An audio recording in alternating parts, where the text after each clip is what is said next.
So we get into pick and bans, but this is a chance for Afreeca to really adjust the draft. If you think about what they went for in Game 1, the poke comp we talked about could never get going.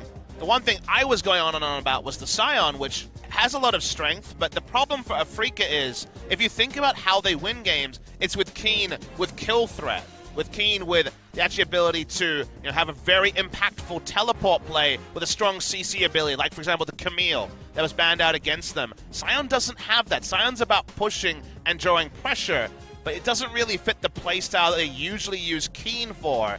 So I think actually they might need to move away from a pick like Scion, because it was one of those things where he was the only one who was farmed and kind of hit his item timings, but was just worthless with how the game kind of snowballed away from the Afreeca Freecs. So empowering Keen with something like the Camille, I think, is pretty important here for Afreeca to hit their next win. Well, GP Sejuani banned away here by Jin Air so far. We saw Galio from them over on red side in Game 1. They want to ban that to go ahead and complete the trifecta. In the meantime, Afreeca don't want that Kalista back in the hands of Teddy. They say, okay, you know what? He's got some wins on it now. He's undefeated still. We'll take that one away, and Skarner will receive a ban. See if they ban the Taliyah as well. It seems like they're going to leave it up after all of this. And you're right in that Taliyah has, we've heard a lot of whispers. I was talking about the Taliyah hype and how much Taliyah there was in solo queue when we hit 8.2, but the performances on the Rift were a bit lackluster. So it was a two-step plan. One of those steps has already been removed. Ryze still left open. I think Afreeca would love to have Keen play some top Ryze, but Ryze doesn't often make it the second round of picks, so we'll see if there's any respect shown here for the Ryze. Afreeca Freecs, what they're going to decide on final ban. So Ryze, Zoe, and Galio, all three available here at the moment. And Ryze will be the final ban from the Afreeca Freecs. So Jin Air, do they want to just first pick Galio for Grace? Very well could. His Zoe was also sick as well, but because Galio does well against Zoe, you take the Galio over the Zoe. If they just straight locked Draven, I would have lost my mind. But yeah, Galio available makes perfect sense. They will go ahead and snatch that one up. A big Galio expected here. Faker jumping around all over the Rift on that pick many times recently. As I said, they're happy to have Galio laned against Zoe. They're happy for the Zoe matchup to come up for the Galio, so that's why you take the Galio over the Zoe. But maybe we're just going to see Kuro trying to cash in and get his Cull first Corki going. It's been a big pick for him this season, so definitely no arguments there. We won't be seeing Zoe, so we'll fall through picks and bans in this particular game. I'd love to see the Camille taken at this spot because it is that flex pick. We'll see what Afreeca make of this. The 80 carry pool doesn't include Kalista, so Ezreal is always very high priority. They may be going double 80 carry very early. Will it be triple Trinity Force again, Achilles? It very well could be, if they can get their hands on that Camille. Umpty does like an aggressive style, and he could take it for himself. Yeah, it's a nice denial, and it's also the Hextech Ultimatum and Hero's Entrance combination that guarantees some of that initiating. Also outside chance, So One will be running. He's played 2 games of Camille himself this season. I like it as a denial. That's the cost of taking the Ezreal and denying that away from Teddy. And he could just jump on the Caitlyn, probably be pretty happy with that. Wonder if they're going to take 80 carry here or just take the best available and eat some 80 carry bans. I think Caitlyn will be a second round ban if they don't select it here. Still plenty available though. Tristana, Caitlyn, the Varus is also on the board here. Yep, a lot of power, so that's why you don't have to necessarily lock it in. Jinx, can go for the Jinx. They're not going to play the Jinx. But they are going to play the Vladimir, so no ambiguity. We know what's going on. Top lane Vladimir, mid lane Galio, and a jungle Camille. Afreeca, this is the last chance they have to get a first round top laner.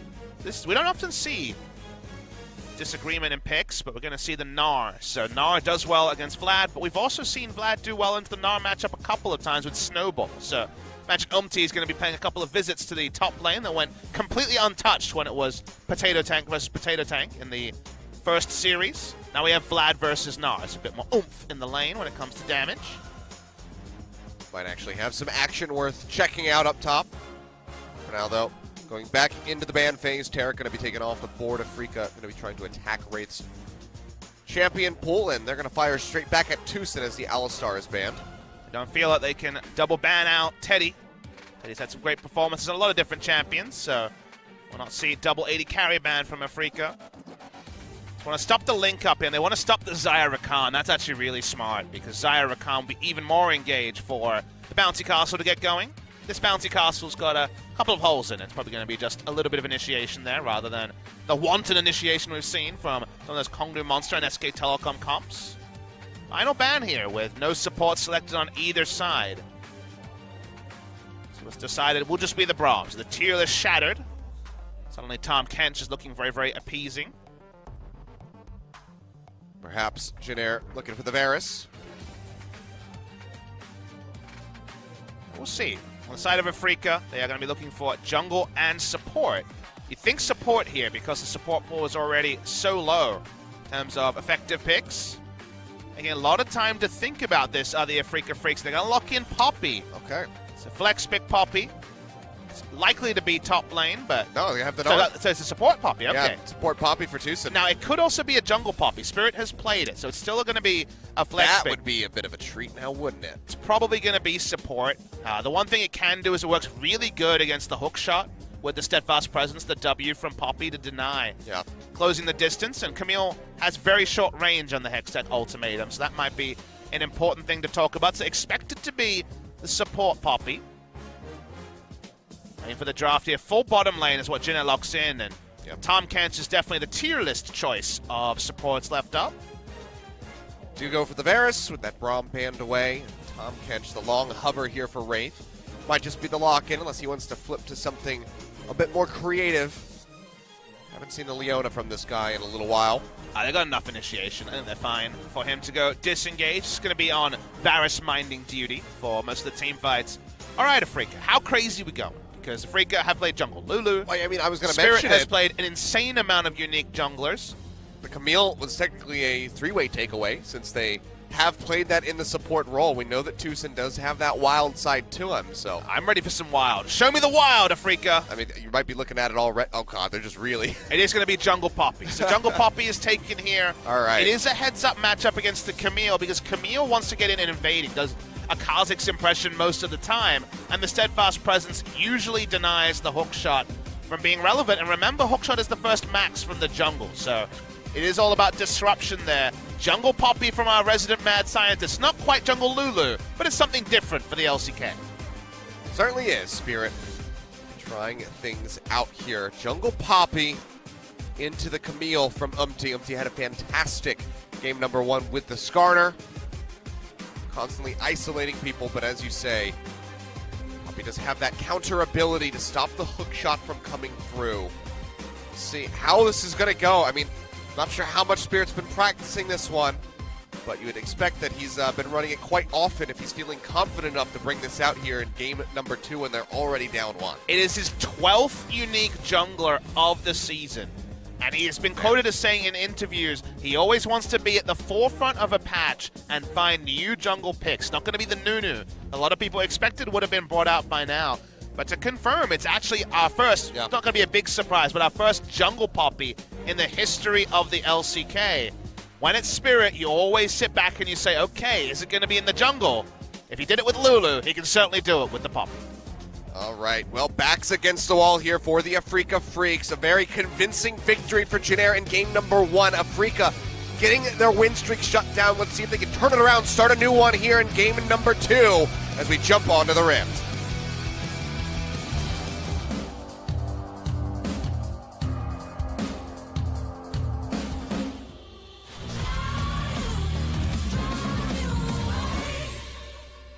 소환사의 협곡에 오신 것을 환영합니다.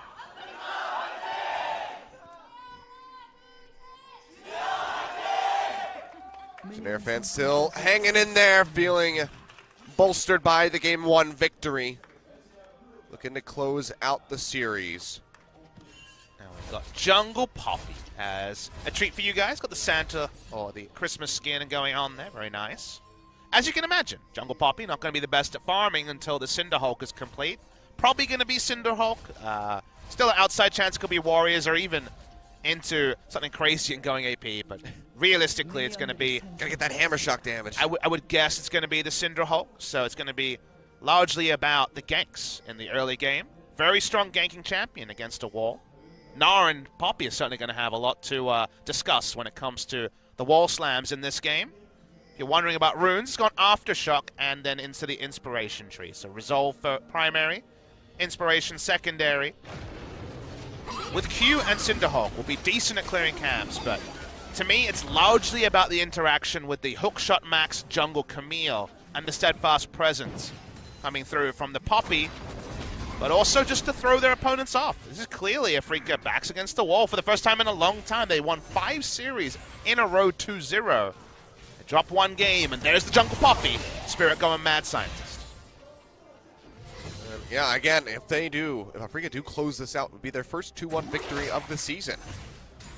They've had 3 losses, an 0-2 to Kingzone, KT and KSV, 1-2s for them, and then everything else has been 2-0. And talking about the schedule, I think is really relevant, Achilles, because their next match is that top-of-the-table clash against Kingzone Dragon X. They will fall basically next to KT and no longer be cemented in second place if they lose today. Yeah. So there's a lot on the line. They need some momentum. Even a game victory. They don't want to go into that big series against Kingzone going down 2-0 to Jin Air, because then the hype levels for that series do dip.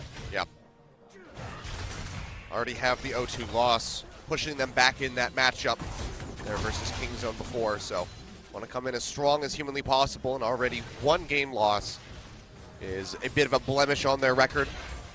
Jin Air, if they could close this out, this would be the most significant win for them so far in the 2018 season. We're able to take down SKT, but that was during SKT's massive slump. That 2-1 victory. Everything else has just been Kongdu Monster and MVP. I was hyped about Jin Air at the start of the season, and so on, especially coming in. But to be fair, when they took down Kongdu, that was when Kongdu was looking like one of the higher up contenders here that we have, but they've since fallen. I mean, Jin Air is just one of those teams that kind of doesn't pass the eye test, because when I think about them, of course I've cast all the games. This is game number 107 of the season. I think, okay, yeah, pretty good start, some promising players. Teddy's been popping off, but 3 and 5 match score, is a bit affronting there, kind of like how KSV at the top side are doing the reverse of that. But Jin Air have had their moments, certainly. And we'll see if they can actually put together 2-0, like you say, would once again reignite their hopes for a playoff run. This is only the last game of the first round, Robert. Still 9 best-of-3s for both of these teams afterwards. And a 2-0 over Afreeca in the form they've been in is a win for any team in the league.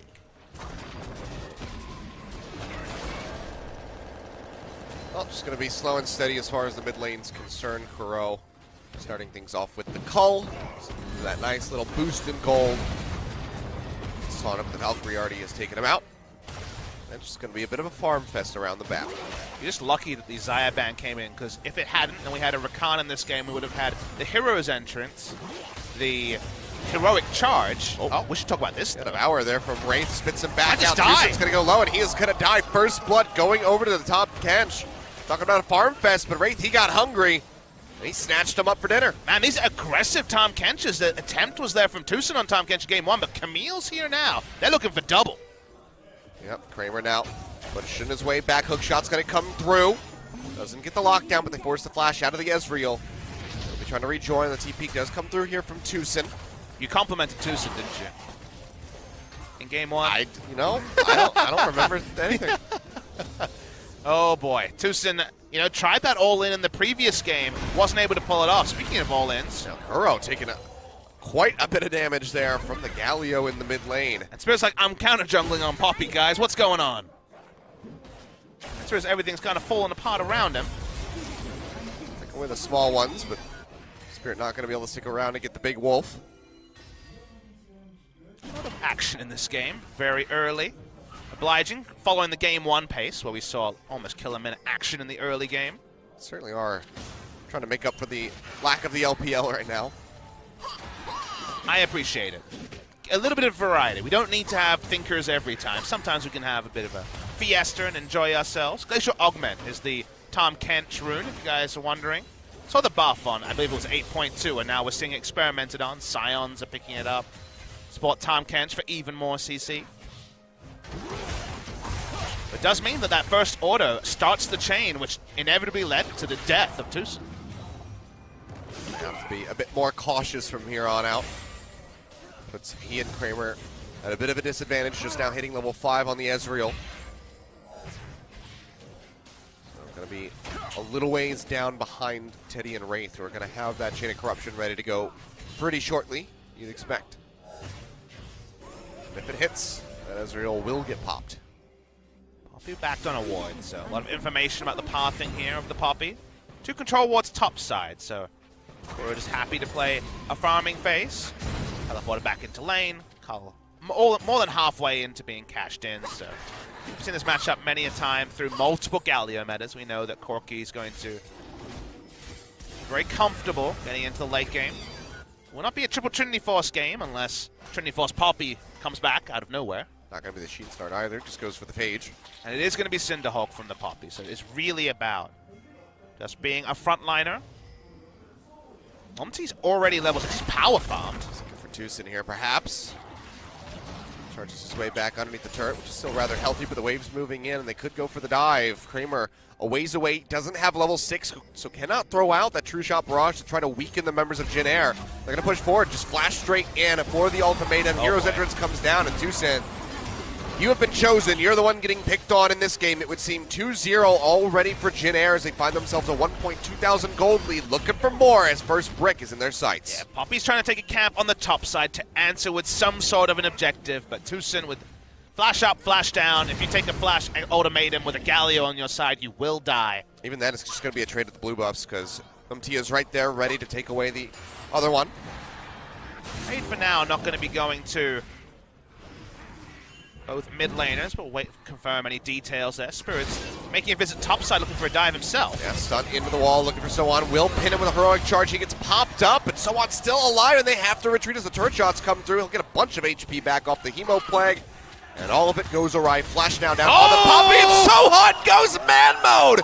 Jumps right in, and decimates Keen. No time for him to react. Had the flash, but just didn't even know he had to use it. Yeah, the ignite was there. He started channeling the E, and you think, is it for wave hero? Is he all in? All in was in the mind. 2 kills, 3 kills now for Jin Air GreenWings. They've shown up to play. Oh my god, I need to lose my tongue after that one. It's getting a little bit hot in here. Huge play from Soan, just destroys the Gnar. I want a replay of that one. You'll get one eventually. That was fantastic. Well, Afreeca, and again, backs against the wall. They're getting pushed further and further into the corner. And this is not SKT-esque when it comes to the amount of damage on the Jin Air side. They have Vlad top lane, damage for days. They have multiple threats as Umti will also be building damage from the jungle. So they're not really on any sort of a timer. Afreeca will have a very, very strong 2-threat comp, and they will have some great siege options as well. They went for the bot lane orange, just reinforce some engage. Are they going to be able to tie up one person, which is what they do best with the Poppy? Probably not, given how much peel there is from something like the hero's entrance. So let's see how things go here, because it feels like Jin Air have a lot of options, especially when the gold is already rolling in. 1,000 up here. Not even 10 minutes in. Abyssal Voyage coming through. They're going to try to cut off the Ezreal. That's the Chain of Corruption coming down. He's already down to half HP. Ultimatum to seal the deal. And Jin Air are playing this map beautifully as they add a 4th kill onto the board. I just love how much wind is in their sails. They're feeling it. They're smelling blood in the water, and it's working out. They just keep going in aggressively. No flash on Umti this time. Why not an Abyssal Voyage to guarantee it? Jin Air has spent their break just basically being ready to flex, and they're flexing on the previously 10-0 Afreeca Freecs. It's just everyone is on the same page. They hit the go button.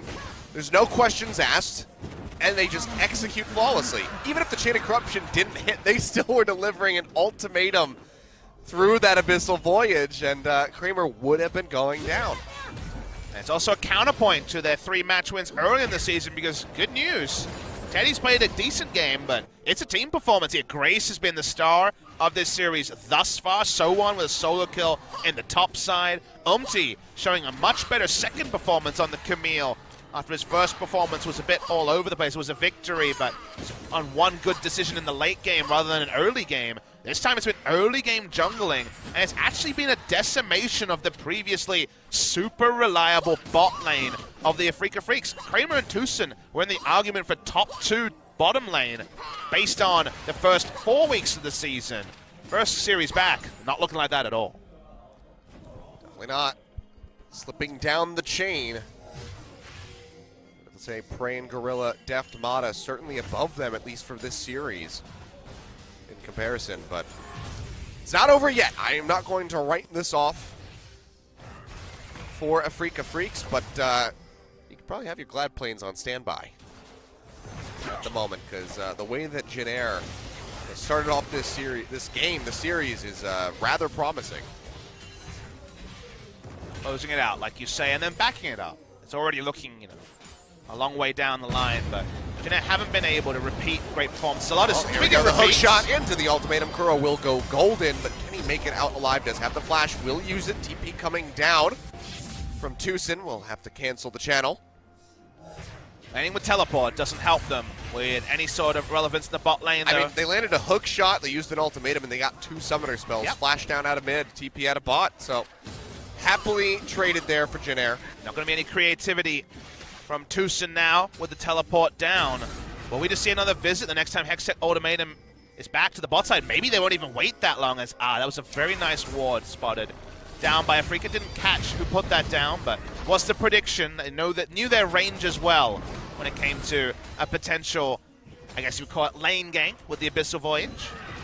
Definitely a bit of an MVP ward right there. Meanwhile, Spirit is farmed up well and wasn't able to pick up a successful dive top lane. In fact, his top laner died, which is the opposite of success, but so far, non-factor in both games. The Nidalee game, good start, but then, of course, the game snowballed away. Hard to criticize him for that. This game, the Poppy just hasn't been where the action is. The action has been wherever Umti has showed up. Yeah, hasn't been able to match the pace. Spirit lagging behind. He says he wants to be at the forefront of the meta as the patches evolve, but right now he's not even at the forefront of the fights. Different things, but certainly a good line for this particular game where he's been a bit of a passenger, and they can't afford any more passengers. They need someone to take this game by the scruff of their neck, or they will lose 2-0 to Jin Air. And have I got a team for you to back up against after losing 2-0 in Kingzone Dragon X later this week? You're already thinking forward to what struggle could be like in that series. Yeah. Maybe Keen can be the one to match up for the Gnar, especially when he gets the Black Cleaver going, but every time Wraith drops out of bot lane, the threat of the Abyssal Voyage and the Hextech ultimatum following it is real, and that's why bot lane turret is crashed against an ultra safe lane in the Ezreal at 13 minutes. This was the worry with Afreeca coming back after the break. Maybe things would slip up, maybe they would become their former selves, and maybe Jin Air would be able to improve. And so far, that seems to be the case. Precipitous drop from Afreeca, though. Kind of reminds you of KSV after a few series, really losing what they were all about. Now, it's only one series, so there's still plenty of time for Afreeca to right the ship, and it's also a series that hasn't completed yet, but it has been very different from Afreeca in this particular pair of games. At least the first 15 minutes has been as Jin Air focused as can be. I mean, even if they do manage to turn this one around, you still have to kind of condemn them for their early game here. I wonder if Kingzone is going to come back and smash, because last time we saw Kingzone was the 39-minute first blood. It has been a while. Does anyone know who's good and who's bad? Please let me know, guys, because it seems like the teams aren't clear. I have somebody's Reddit comment screenshot and saved, because they said this will be the end of the spring split power rankings, and I'm just like, okay, I'm ready to call you out. I'm ready to phone you're correct or incorrect. If this was Who Wants to Be a Millionaire, I'm phoning a friend, because I've been front row for all of the games, and yet I think you lose this. Yeah, apparently. I think you lose that game. Not enough lifelines available. You should have walked away with the 500,000. Hey, I said KT Rolster before the season started. Didn't look so smart after the Kingzone game, but who knows at this point? Well, a rare Rift Herald perhaps being taken here. No one really on that side of the map to try to answer for it. So we'll just be taken down here by Jin Air, and they can use that to pick up another turret perhaps. I don't know, whatever Afreeca did during their holiday break, maybe they should not do it again. And this is something that I can't substantiate fully, but I know a lot of players took a break. A lot of players, it's a very long season. You had teams like SKT really having a lot of struggles last year with how full the League of Legends season can be. A lot of players took a break when it came to this break. It, of course, was the Lunar New Year, very serious holiday here in Korea. But not everyone takes a break, right? There are still going to be the grinders who are out there playing scrims, playing solo queue. I don't have any specifics on who, I'm not pointing any fingers, but this is the sort of time where a week has gone by with no competitive games in Korea, not even challenges running. A patch has changed. There's a lot of scope to come in and blitz an opponent with something new, or an opponent that isn't fully practiced. So Afreeca definitely looking not trademark in how they've played this series. And Jin Air, they've certainly warmed up in the break. Yeah. That's the problem. Be complacent. Think that, okay, our standing is so good, we don't need to really practice throughout the break here. Perhaps take some time off. Not saying that happened, but it's very possible. Devour comes down there. Wraith pop the shield, will keep himself alive. In the meantime, Afreeca pick up Notion Drake down on the bottom side of the map. As this turret keeps getting sieged up, but Jin Air have not been able to break it yet. T getting spotted, chases in, looking for Juicin, will lock him down, goes in with the ultimate and falls over the wall, has to get out of there. Now Hero's entrance will get the pop-up onto Spirit. He gets the stun in onto the Galio, but he'll pay for that one with his life. True Shot Barrage getting a smattering of damage across. Coupled with the big rocket there, does chunk out quite a bit, but they can just go ahead and throw down this Rift Herald perhaps if they want to try to shatter that turret. Yeah, Keeper's Verdict was actually used too early by Spirit, was interrupted by the Hero's entrance. You're not going to be able to knock him away mid-flight. You had to use that afterwards, but got tussled up, dies. His only real involvement in the game so far, apart from the botched top lane gank. And Genetics going to keep going. That's what happens when you have Ultimatum and Hero's Entrance. Someone is getting knocked up. Now, they're going to die, especially when you're ahead, yes, but that's exactly what's happening in this game. There's a guaranteed initiation for Jin Air, and every time the guarantee has come, so far, the guarantee has been a death on the side of Afreeca. Yeah, the knockup for Spirit just not enough. The interruption there, poor timing, but he's at least on the board this time around. Not going to be the 0-0-0 like we saw in game 1, but Afreeca fans going to not like you at all, Kilios. It's you cursed their support, and now you're just having a bit of fun. I see how it is. Just calling it as I see it. 5-0. They're on the board in kills for Jin Air. 2-0 as far as the turrets are concerned, just stretching that gold lead even further, and they still have the Rift Herald to try to break the mid. I think Umti should just jungle around the Gnar lane, because Gnar has hit the items that make him strong in the 1v1. Just put down a Rift Herald and that laning phase, or just force the Gnar to react. They've actually got both options with how far ahead they are. Everything is in a great spot for Jin Air. Vladimir, free farmed, or he has a kill, ready to go with diving. When you see Zhonya's second, he's ready to proto belt, goes flash into the backline, and try to tussle up what is some pretty squishy members for Afreeca. And no closer to getting their builds together. Not even 2 items on Corki and Ezreal yet. If they do have a Vladimir in the back line, they're done for. Jin Air now just going to be about accelerating the pace of the game, making sure How about that a 20-minute back? Still stay ahead, and I was just about to mention that we have it coming up in 30 seconds, so maybe we'll just see another 20-minute Baron back-to-back in these games here for Jin Air. Call the Forge God going to come through, gets a pop-up there. Wraith getting the Devourer on Teddy just to make sure he doesn't take any damage. It was a prediction there. Prediction on trying to interrupt the Rift Herald, but not being able to do it. So Rift Herald will crash mid lane. Meanwhile, a lot of things happening. It's goodbye, Rift Herald. It still gets a lot of damage in, but yeah, the Keeper's Verdict not going to be doing a whole lot to save that turret. Just going to be the one going down here, it would seem, as the Rift Herald does get finished off, but Jin Air more than likely going to be happy with that as they keep pushing forward with their gold. Infernal Drake, next available objective for them, unless they want to start that Baron up right about now. And but to their credit, tells me that's not going to happen this time. To their credit, Afreeca does have a lot of vision that basically says, we would like to contest the Infernal Drake.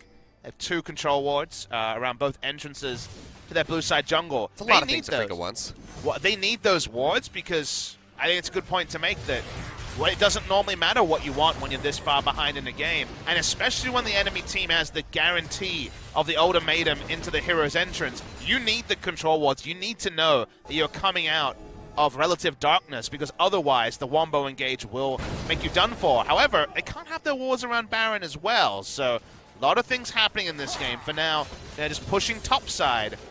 Baron is the big prize, but they're not going to be able to steal it at 20 minutes like game 1. Kramer would just love some CS right now. That's what he's asking for. Finds himself considerably far behind Teddy here. Over 50 CS at the moment. Wherever Umti goes, Jin Air is sure to follow. Galio doesn't even need to be in the conga line here, looking for death on whoever they find. Might be looking for Kuro here. Does have the flash. It's going to be the jump over the wall. Ultimatum comes through. Kuro going to get locked in, but can they finish him off? Petty goes forward. Will get the trade back there onto the Camille. They still do take him down as Wraith finds the kill. Call Forge Gut gets the pop up there onto the Varus. TP coming in from behind, and Jin Air. This could be troublesome for them. Perhaps a turnaround for the Afreeca Freecs as they have 1 kill on the board.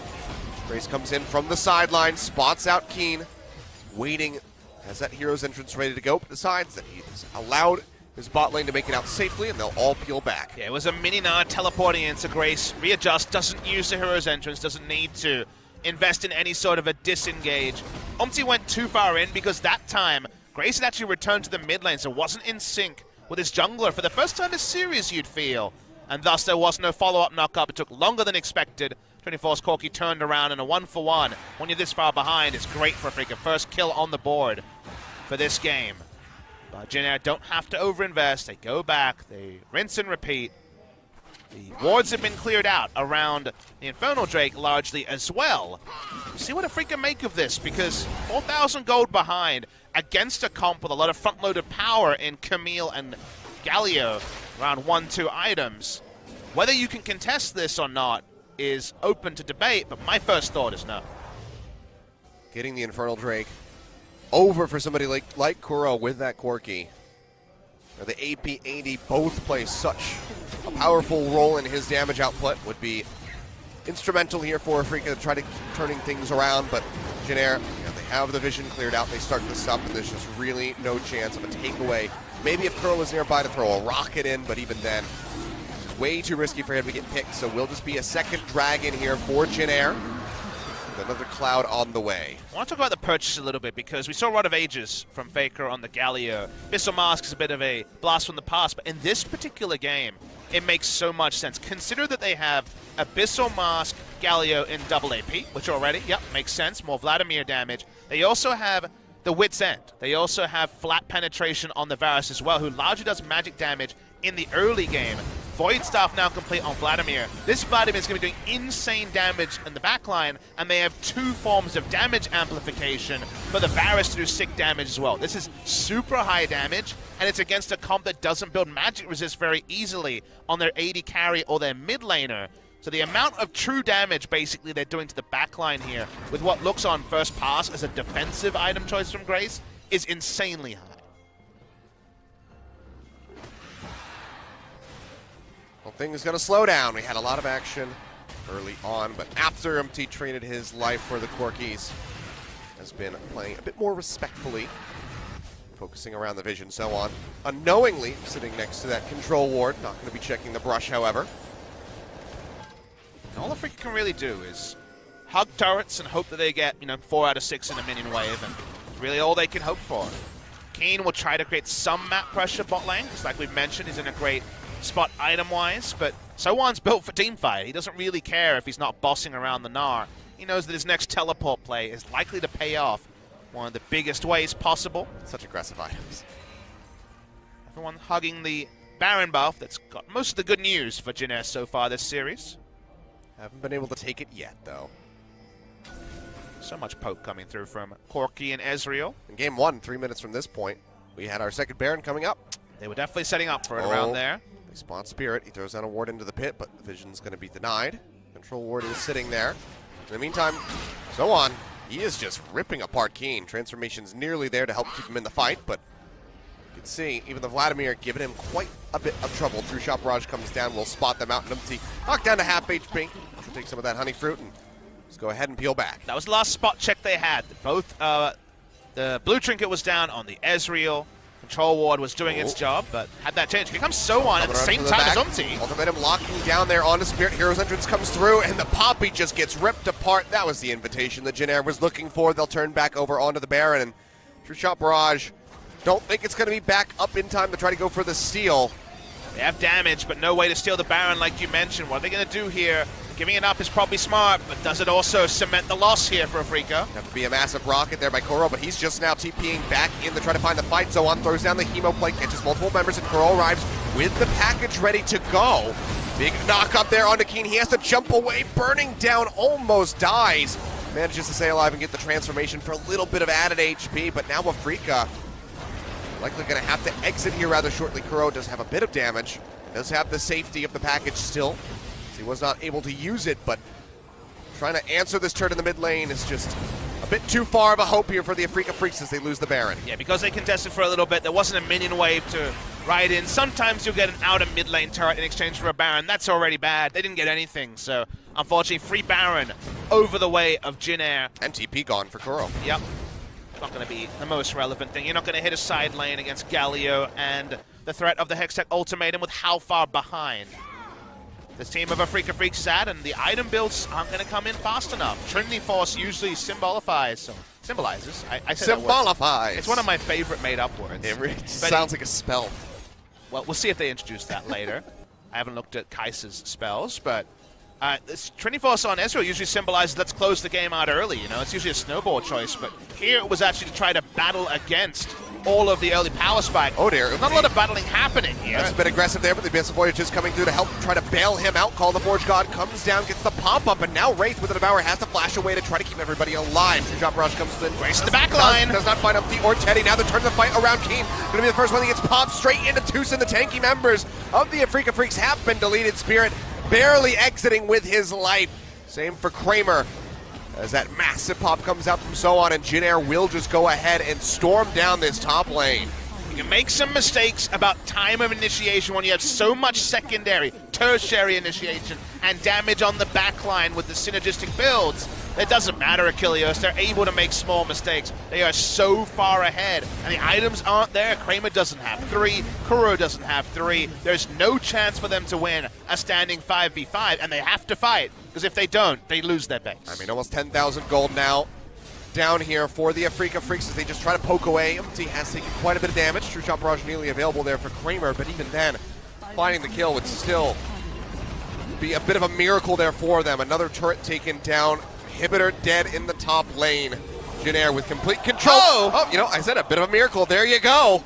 The caster blessing comes through for Kramer as he finishes off Umpty. But it's going to be any more than a bit of a feel-good moment. You have to think, no. Downtown there comes Kramer, but all it does is stop the full 5-man grouping coming through from Jin Air. You're welcome, Kramer. Umpty's done all the hard work earlier in this game, so he's just kind of an ult bot now, and if he's ignored, he can do some sick damage with his Trinity Force. But they need Infinity Edge and more onto Kuro. They don't have it. They need another item onto Kramer, who's got obviously a relatively cheaper build. They're going from not going into Infinity Edge as an AD carry, but not going to hit that either. And again, all the synergy here, how much Vlad and Galio are buffing up the Varus damage is really hard to put into words. Every time you see a team fight, people will explode. Picture will do the job there. I mean, people exploded just there in that last fight. Soon nearly blew up a couple of them.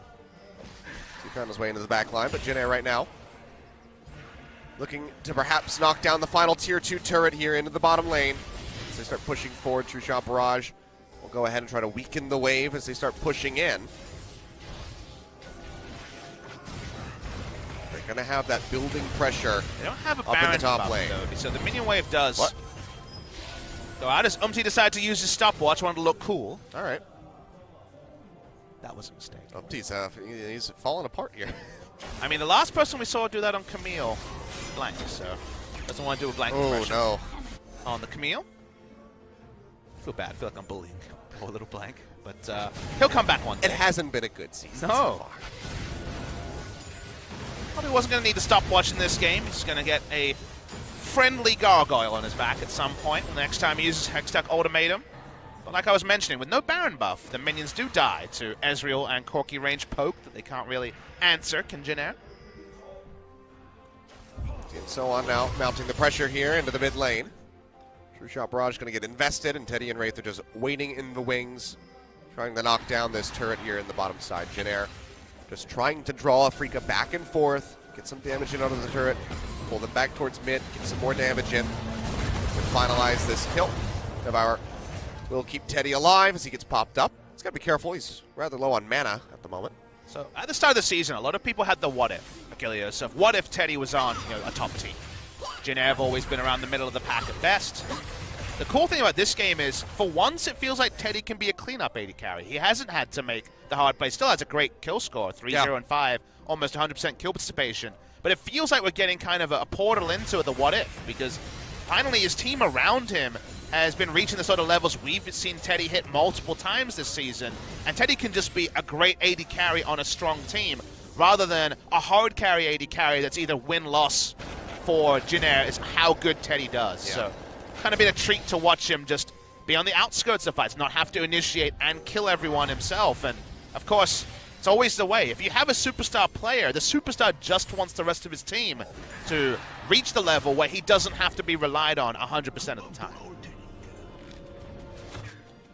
Well, so far, it's been a very good game here for Teddy.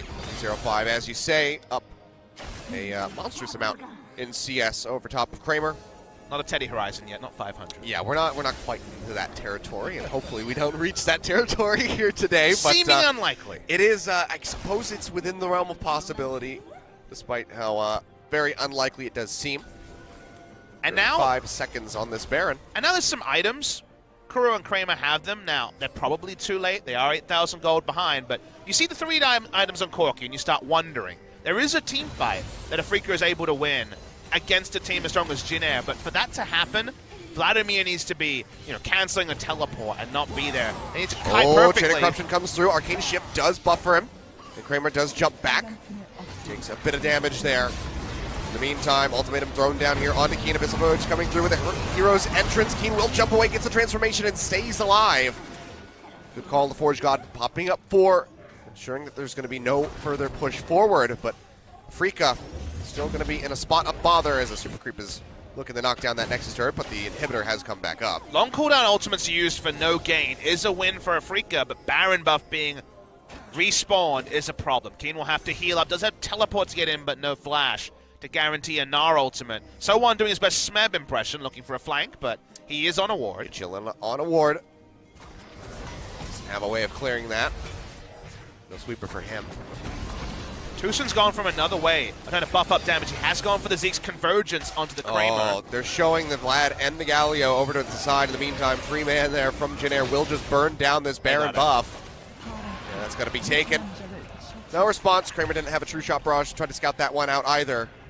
So second one goes over to Jin Air as we hit the 34-minute mark here on the board. 9-2, no kills really coming through recently. Probably the most stark statistic if you're I Love Uv or the Afreeca coaching staff is no Barons. 4 Barons to Jin Air to 0 in what has not been a drawn-out series. I mean, the objective game from Afreeca overall has been very weak in this series. Game 1 was an objective game, but then the poke comp fell so far behind it wasn't going to take any objectives.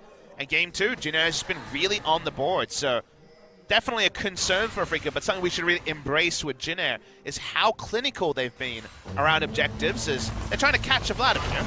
Forge God not even going to be anywhere near So1, but still is going to get finished on. Drops down the Hemo play, looking for the kill then. They're on to Kramer. Goes into the pool. Kramer going to get popped. He goes golden as soon as he comes out, but yeah, he is completely surrounded and he will die. In the meantime, Jin Air go ahead and knock down that final tier 2 turret, and they're looking for another inhib turret as they push in. Umpty's got the Triforce. They have the Varus. They rip this thing apart. As the recalls come through, Afreeca now trying to answer, but it's too little too late. Inhibitor has already disappeared. Yeah, Baron buff and a damaged jungler means goodbye to any sort of structures, so a kill for an entire inhibitor being collapsed. There are no good trades when you're against the second Baron buff of the game, but that is the punishment rightly deserved for Jin Air. And speaking of punishment, a 3-stack Elder would be pretty nice as well. Well, they're not that greedy. They will go ahead and be waiting in the brush. Not going to just start this one up. Just a shot over the wall does fine. Umpty proves that they are waiting nearby. They could just take the inside track onto the mid lane if they really want to. They still have a minute 40 seconds left onto the Baron. We're saying this, they have all the options. Yes, exactly. Well, the Forge God going to come through. Devour's there. Wraith going to get popped up. Umpty poking in from the side. They will spit out Teddy. Throws down that. Chain of Corruption immediately, and the Hero's Entrance will come in to help try to keep him alive. True Shot Barrage gets a bit of damage in across. They jump in. They absolutely annihilate Kuro. Stun into the wall, however, does trade one back as Umpty dies, but it's still very heavily Jin Air coming out on top. Hemo Plague to get dropped in as So1 chases him down the lane. A ton of damage chunking off there onto Kramer as he and Keen desperately try to make it back to the fountain. They will be able to do so, but Jin Air is looking to put the final nail in the coffin. Now, actually teleporting onto Mix, they want to bring a second minion wave in. You're right, Achilles, they want to end it now. Only Kramer and Keen there for wave clear, and this could be the 2-0 no one saw coming. 30 seconds left there on to Kuro. A big part of their wave clear with that Corki. They are in, they're looking for Keen. He jumps away, knocked down to about half HP, looking for the transformation, but still doesn't even have the Gnar ultimate as that first Nexus turret falls so on, forcing back Kramer with the pool, just threatening him constantly. Keen will get the transformation, but he'll just die immediately after his Teddy puts another kill onto the board. 4-0 and 8, I do believe, as the Nexus gets exposed. Grace goes golden, will stay alive, gets the taunt in, and the Nexus will die, and Jin Air GreenWings against the run of play absolutely crushed the Afreeca Freecs here in game number 2. They close it out, and they turn around their bad luck streak. And I hope the interviewers ask, how was your holiday? Because we saw the results of their break, the results of the time away from the Rift, the time away from the OGN and Gangnam Stadium. They have put together some new stuff. They've also worked on their objective game. The Grace Talia in game 1 really allowed so many free turrets, and in game 2, and honestly both games, clinical play around the Baron cemented what has been a lot of good starts for Jin Air in the past. This is the reward for their good play. A very clean 2-0. And sadly for the Afreeca Freecs, they now have to really come under the microscope because they will face Kingzone Dragon X in what was supposed to be a 12-0 versus 16-0 match. We still don't know for sure that Kingzone will come in with a 2-0, but we do know that Afreeca's win streak has ended, and suddenly they seem to have weaknesses that were papered over in all of those wins. Fantastically done here, Afreeca. Yeah, gonna have to go back to the drawing board. And likely have to make up for lost time depending on how they decided to celebrate, how they decided to use their time during that vacation, during the Lunar New Year. Let's go back in and start all over again, start grinding away in the scrims. As getting upset by Jin Air is certainly not what you want when you were looking to take second place, sole possession of second place here in the LCK with a victory in this match. But you know what? It's what I want, Achilles, because it means that Jin Air does finish the first round robin 4-5, and this league that has at times looked very clear-cut. Of course KSV were the favorites. That's not true. SKT in the top 5, how could it ever be anything else? That was not true for a long period either, even though they're gallivanting back. Who are the best 3 teams in Korea? You could ask 3 experts and get 3 different answers, and that's hype. So it's great to see that Jin Air are not no-hopers. They do not end the first round robin 3-6. 4-5 is a lot more competitive, and the battle for top 5 is as close-knit as it has ever been. Everything just continues to heat up as the season goes on. First round robin nearly done, but even then, we have no clue what the standings are going to be by the time we roll around to the playoffs, that spring final. Who the hell's going to be in the spring final? Nope, so far, Kingzone is pretty much the only thing that you can maybe commit fully to that, but we'll go ahead and take a look at this one. 2 very quick games by Jin Air standards, 37 minutes just about on the clock here, but insanely clean from start to finish. And Jin Air have honestly always looked best when the Jin Air adage of lull long games hasn't applied to them. They had that run at the middle of summer season where they were able to be very aggressive. They had some great games at the start, and then of course there were the fiestas, but here they come back in what was not necessarily always a clean series. You always felt like Jin Air was the better team on the Rift at any moment, and against Afreeca on a 10-game win streak, that was certainly an unexpected treat. So one jumping back onto the Vladimir was great to see. I was a big fan of Umti's Camille, did so much heavy lifting in the early game. Every ultimatum was a kill. They capitalized on it well. They played as a team. And then Grace is probably the biggest kind of tier list you see raised because suddenly their mid laner, formerly Yaharong, has looked like a beast, but Wraith will pick up the MVP here. It's not Tucson, even though he was on the Rift. It's going to be his opposing number, Tom Kench. From very early in the game, they got that kill in the 2v2, and suddenly Kramer and Tucson looked very fallible. They really did, and this is the first MVP win here for Wraith so far in the 2018 season. I mean, getting things going up, man. Really aggressive from the start, going in for the devourer. You don't think much about the first hit, but when the passive started to stack, super aggression to flash in after he'd already used the dash away, and then the Tom Kench ult came rolling in, not even a Malzahar, but guess what? The ultimatum, very similar proposition.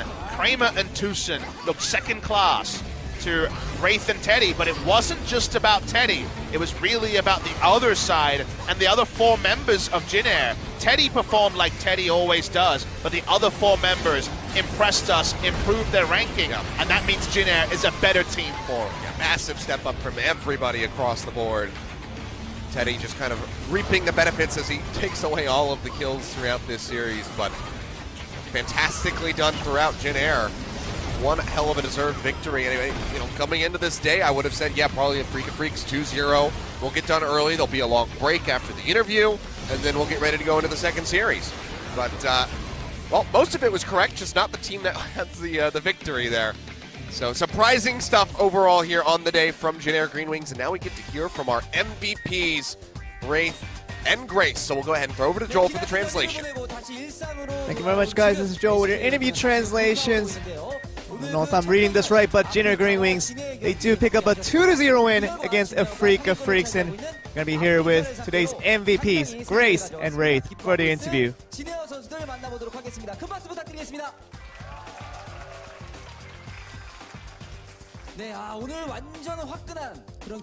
Absolutely fiery win for you guys. Probably one that hasn't been expected by many people, but how do you feel right now? Feels great. And we can see that you're feeling great with your expression there, but I feel like Jin Air, something that was shown today, was very uncharacteristic of being so rapidly progressing through the macro game here. You know, we tried to take some rest during the Lunar New Year's. I think having a nice rest, maybe that's the kind of the formula for why we did so well today. And I think I'm just proud of all my teammates who did so well, and I was kind of mad at how good we were today because it was really surprising. I think I agree with him on that one. I think the ban pick went towards our favor, and we got a lot of the picks that we have been particularly practicing, so getting these nice picks for us helped us out a lot. And it seems like, Grace, you're one of those players that doesn't seem like a rookie, quote unquote, when it means you don't seem to make all these rookie mistakes that we've seen from other people. I think you're right about that one, the fact that, you know, he doesn't show the bad side of being a rookie and shows a lot of potential going forward. And have you fully adjusted to the LCK now? Yeah, I think even from the very first game of the LCK, I've never really felt nervous. Adjustment, definitely, I feel like I'm there. And we felt like your Talia, along with the Skarner brought by Umti, felt a great chemistry going on with that one. I know Umti has been really focusing on the Skarner pick and tried to bring it into competitive play, so I was trying to cooperate with that much as I can. And it's one of those things that, you know, Skarner can play a tank position, but it also serves a good amount of damage during team fights as well, so it can do double duties on that one.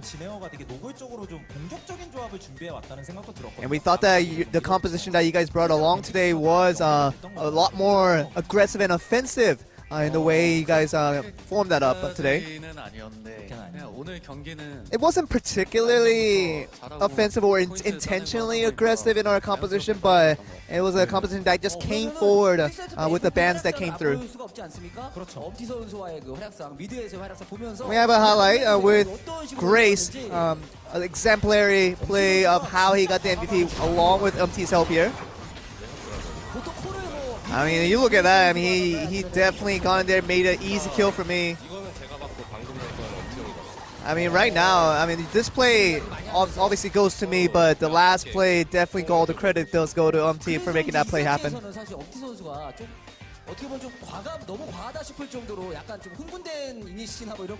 I mean, we've seen Umti making a little bit extra aggressive initiates that wasn't that beneficial for you guys. I mean, it was our composition. That's the character of what we try to form around the style what we were into. We had to aggressively make initiate, kind of force it to happen to make opportunities come arise for us. 사실 해외 쪽에서는 좀 자주 쓰이는 편인데 LCK에서는 엄청 활약상이 나온 적은 많지 And we just felt like some of the picks that you guys brought to today, especially with the Tom Kench, is more popular in the West rather than in Korea. 저도 사실 많이는 안 쓰는데. As Tom Kench is not one of those picks that I pick a lot, but 상대적으로 좀 약해가지고 더. But you know, they had a weak lane in the opposition with the bot lane, and getting something that strong in the laning phase like Tom Kench, it's really I don't think it's as useful when the kind of the power level between the bot lanes is equal. So you know, when we can be a little more aggressive, when we can try to power down the laning phase, Tom Kench is the better pick on that situation. 있었는데 이 세트도 재미있었던 것이 상대가 뽀삐 정글이 나왔어요. And we thought that the most interesting situation with Game 2 was that the Poppy jungle came through for the opposition. Did you expect that pick coming through? Yeah, we were looking at the Poppy the entire ban pick phase, and we were thinking to ourselves, is that really going to be a jungle? And but you know, maybe they thought it was good, but from the results of it, I don't think it's a good pick. You know, you have to get those CCs connecting, but the Poppy in the jungling phase does not get many opportunities like that. 레이스 선수의 활약도 굉장히 좋았는데 3연패를 최근에 좀 기록하고 있어서. And of course, you guys were going through 3 series losing streak, and you guys got a very surprising win today with the series. How do you what was the thought process going through this series?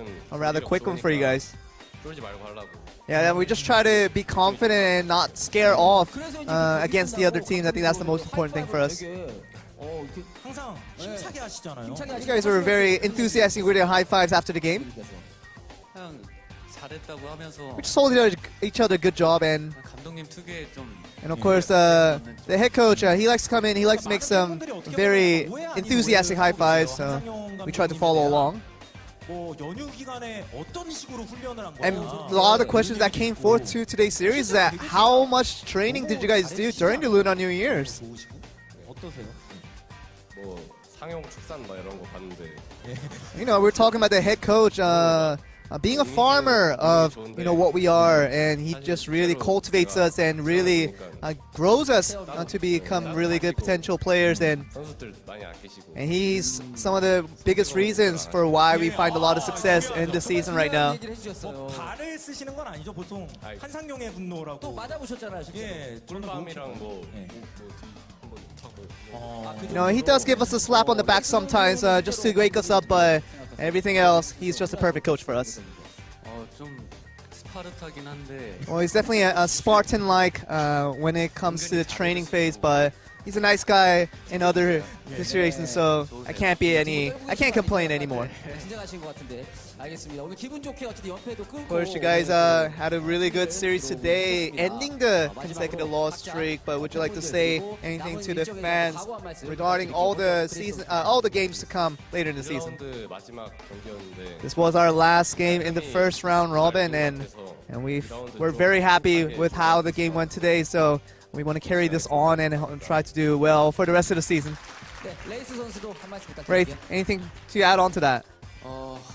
연패 끊었고.